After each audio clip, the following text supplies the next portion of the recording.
할렐루야.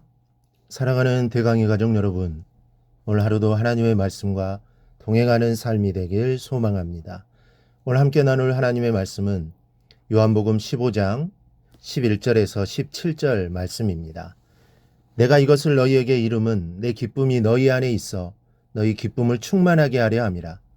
내 계명은 곧 내가 너희를 사랑한 것 같이 너희도 서로 사랑하라 하는 이것이니라.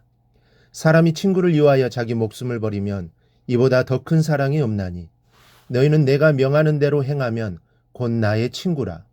이제부터는 너희를 종이라 하지 아니하리니 종은 주인이 하는 것을 알지 못함이라. 너희를 친구라 하였노니 내가 내 아버지께 들은 것을 다 너희에게 알게 하였음이라. 너희가 나를 택한 것이 아니요 내가 너희를 택하여 세웠나니 이는 너희로 가서 열매를 맺게 하고 또 너희 열매가 항상 있게 하여 내 이름으로 아버지께 무엇을 구하든지 다 받게 하려 함이라. 내가 이것을 너희에게 명함은 너희로 서로 사랑하게 하려 함이라. 아멘. 오늘 말씀에는 아주 중요한 말씀이 있습니다. 16절을 보면 너희가 나를 택한 것이 아니요 내가 너희를 택하여 세웠나니 나는 너희로 가서 열매를 맺게 하고 또 너희 열매가 항상 있게 하여 내 이름으로 아버지께 무엇을 구하든지 다 받게 하려 함이라. 여기에서 내가 너희를 택하여 세웠다는 말씀을 우리가 함께 생각해 보겠습니다. 사람에게 가장 어려운 것이 있다면 그것은 믿음을 갖는 것이라고 생각합니다. 나는 정말 믿고 싶어도 믿어지지 않는 데야 어찌하겠습니까? 돈과 권력으로 믿음을 가질 수가 없습니다.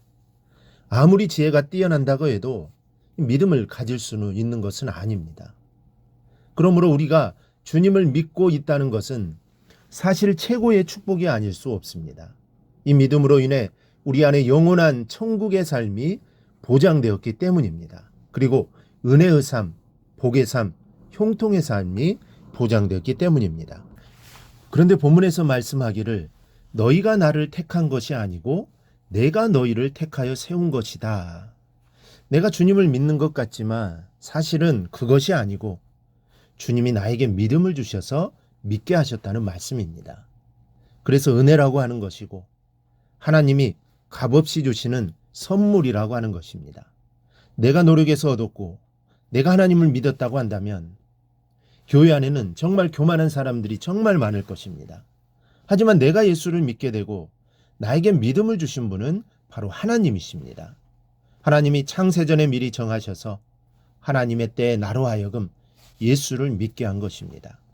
그러면 주님께서 우리를 선택하여 세우신 이유와 목적은 무엇일까요? 먼저는 열매를 맺게 하기 위해서입니다. 16절입니다. 내가 너희를 택하여 세웠나니 이는 너희로 가서 열매를 맺게 하고 너희 열매가 항상 있게 하여 라고 했습니다. 오늘 본문의 바로 앞에는 이 포도나무 비유의 말씀이 있습니다. 그 비유를 하신 목적 역시 열매를 맺도록 하기 위해 사신 것임을 알 수 있습니다. 포도원지기인 하나님이 포도나무를 심었습니다. 그것도 아주 극상품의 포도나무를 심었습니다.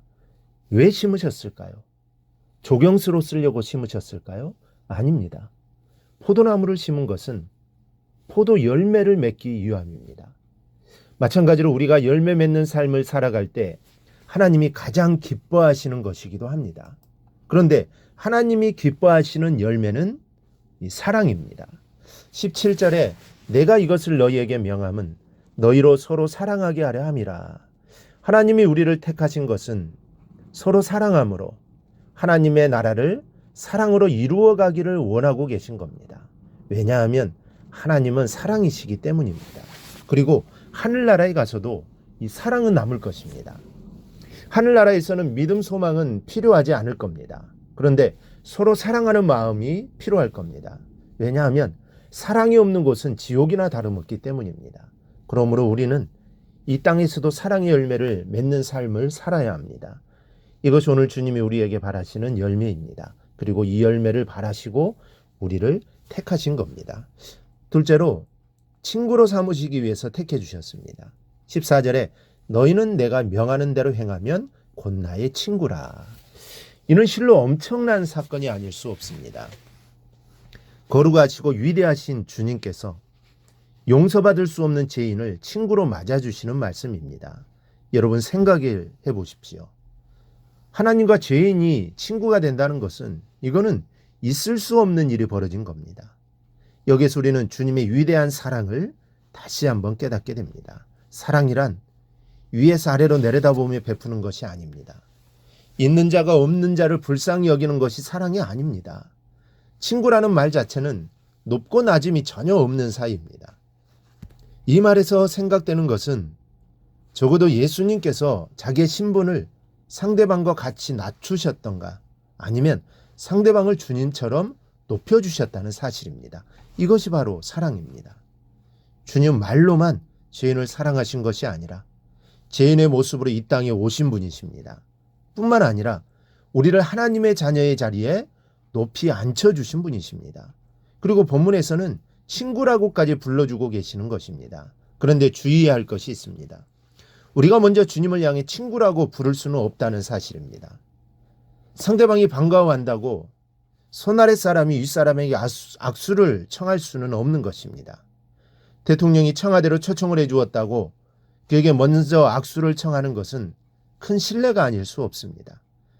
주님이 우리를 친구로 맞아주신 것은 이미 주님과 나는 주인과 종의 관계가 아닙니다. 모든 비밀을 함께 이야기하고 서로 허물이 없는 사이가 친구입니다. 그리고 목숨도 버릴 수 있는 것이 친구입니다. 주님은 그의 삶으로 친히 보여주셨습니다.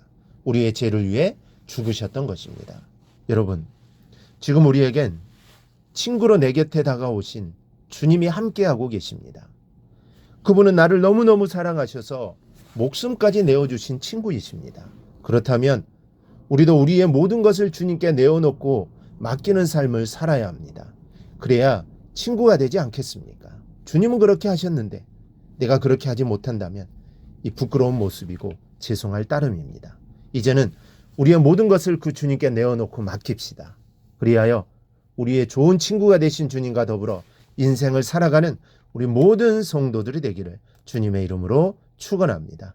오늘 묵상한 말씀을 굳게 잡고 삶으로 실천하며 살아내는 대강의 모든 성도들이 되기를 축복합니다.